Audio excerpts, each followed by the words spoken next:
Hey, how's it going everyone? Welcome back to Keeping Fish Simple. So in today's video, we're going to be talking about the L134 leopard frog pleco. Now, these guys are a fish that is very near and dear to my heart. I absolutely love these guys. I've had them for, I think, 7 months now, and I've got a long time to keep them. I've got a lot of stuff to still learn with these guys, but I've got my head pretty good around the way to care for these guys, and I'm not an experienced breeder. I haven't bred these guys yet. It can take a while, but I can give you guys a lot of information on the basic care of these guys, the tank setup, what you got to feed them, the water parameters and everything like that you need to know before you get them. So hopefully this will be like a 101 care guide thingo before you guys go and get your first L134s, because they can be pretty pricey, so you don't want to make too many mistakes. And this fish is a very rewarding fish to keep in the long term. There's a lot of things that are really cool about this fish, and I'm going to talk about that in today's video. So make sure you stay around to the end of the video to get all the information, and without any further ado, let's get started. So the first thing we're going to talk about with the L134 is the appearance. So like, these guys, obviously they speak for themselves, but something that's interesting about them is obviously they have like the colorations that make them look like a bit like a leopard and a frog combined. They have a couple of different types of patterns. There's spotty patterns out there, there's stripy patterns, but the interesting thing is when they're juveniles and when they're young, they have this banded kind of striping across the body. And then as they start to get older, about that year to a year and a half mark, they start to become more like an adult version with spotty marks instead. So that's how they kind of like look. A really healthy leopard frog pleco will have very vibrant colors. You don't want to see them being washed out or anything like that, because that can mean that they are unhealthy and stressed or something like that. So you really want that vibrant color, and with time they really develop that and become super vibrant in an aquarium, especially with really good foods and stuff like that. They look really cool. These guys are actually a catfish. These guys are a Picoltia, so they're not like a Hypancistrus. These guys are a Picoltia. This basically just signifies where they come from in the wild. So these guys come from Brazil. They come in really like low streams with fast flowing water, highly oxygenated water, and lots of like little rocks and stuff like that. And the streams are really warm. Now these guys, because they're a catfish, they can live for a pretty long time in the aquarium, especially with some good care. So people have seen these guys live for like over 10 years before.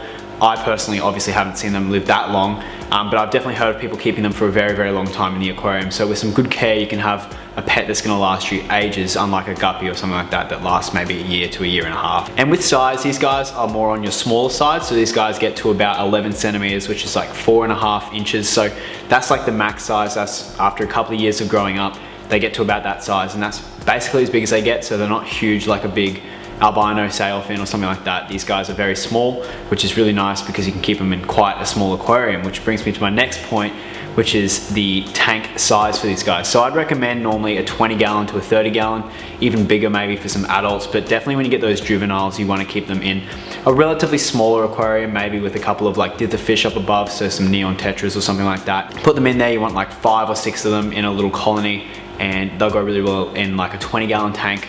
Like I said, maybe a 30 gallon, but once they get to that big 11 centimeter mark, if you've still got all 6 or 5, maybe you can upgrade them to a big 55 gallon like the one behind me. Now, as for water parameters for these guys, like I was talking about before, they come from those fast flowing rivers in Brazil, and in those rivers we have very soft water normally. So you want to keep your aquarium, like you want to keep the TDS in the water down quite a bit. You don't want to keep it like super low, but just on the lower side. You don't want African cichlid water. You want to keep the temperature up, which is one of the things a lot of people forget about, especially stores and stuff like that. They want to keep the aquarium at like 24 degrees Celsius, which is like maybe 76 to 78 degrees Fahrenheit. You really want to bump that up. You want to get that to about 80 to 86 degrees Fahrenheit. You want them really hot, which is also 26 to 30 degrees Celsius, which is what I keep mine at. Mine actually are on a heater that goes to 29 degrees during the day and then turns off with the light at night, and then the room's heated so it goes down to like 27. So that kind of like gives them that wild feeling of, you know, when the sun goes down, the water gets just a little bit more cold in the aquarium, which you don't have to do at all. This is just me being really particular with my fish. But like I said, you want to have soft water, so low TDS in the water, which most people will have in their tap water. Go and get it tested at your local fish store or something like that.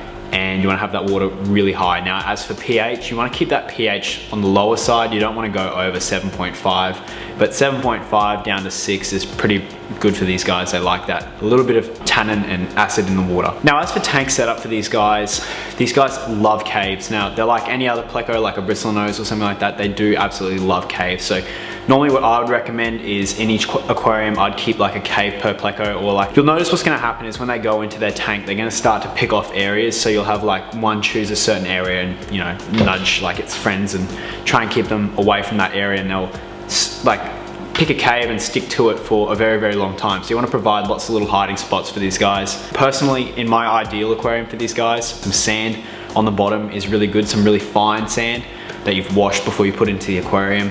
And then I would do some little caves. So I'd buy some like clay caves, or I'd make some clay caves and get them fired and then put them in the aquarium. And then I'd do some driftwood over the top, or I'd do some like slate pieces or something like that to imitate like the wild where they come from, with these big boulders and rivers and stuff like that that they hide underneath. So that'd be my ideal aquarium setup for these guys, in like a 20 or 30 gallon aquarium, like I said before, and that should be perfect. I definitely recommend the sand because I've heard it, I'm not gonna state that I know this for a fact, but they definitely do eat some of that sand to clear out their guts and to get some of those microbes and stuff like that, to get their guts flowing properly. So that can be very important, and it also helps to keep the aquarium stable because there's tons of beneficial bacteria in the sand. So that's my ideal aquarium. And like I said, with the behavior, you're gonna see them pick little areas of the aquarium and become very territorial. And these guys with breeding, I'm no expert, like I said at the start of the video, but they can take a while. So these guys will start to breed at that 2.5 to 3 year mark. And the way they're gonna breed is a male will pick a cave, and he's gonna come out of that cave and try and entice a female to come into that cave.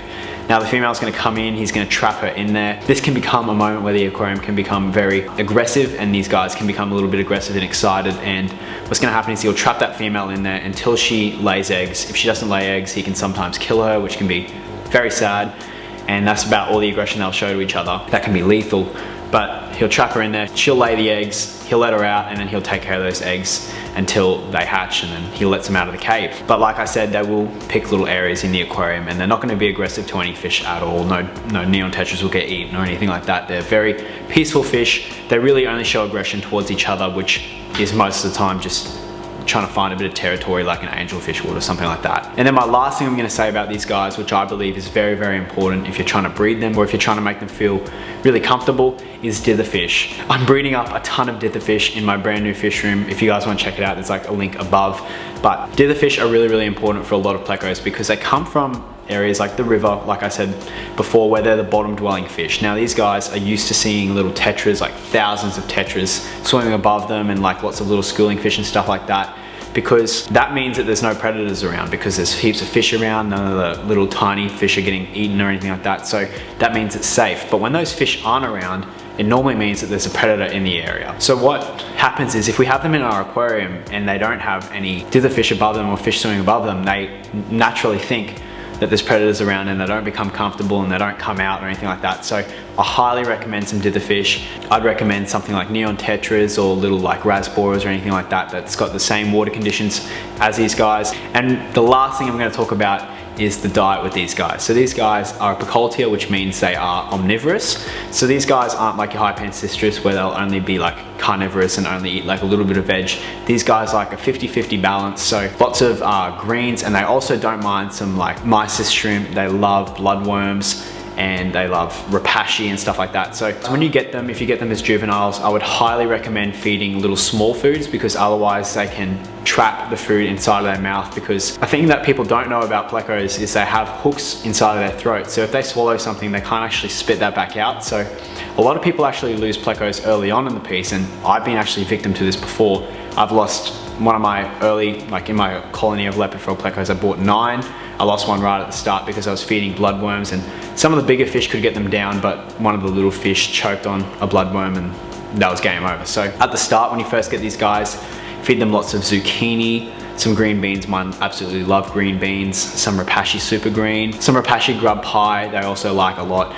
I tend to lean more towards the vegetable side because at the start you don't want to bloat them or anything like that. So a mixed diet of little like pellets as well doesn't go astray. They love little tiny micro pellets, and that's what I feed them when they're juveniles. And as they start to get a bit bigger, you can start to introduce those mysis shrimp and bloodworms and things like that into their diet, and they're gonna absolutely love it. So that's it. that's basically everything you need to know about the L134 Leopard Frog Pleco. They are one of my favorite Plecos in the whole entire hobby, no doubt. I hope that you guys learned something from this video. I hope I could help you, and thanks so much for watching this video, guys, and I'll see you guys in the next one.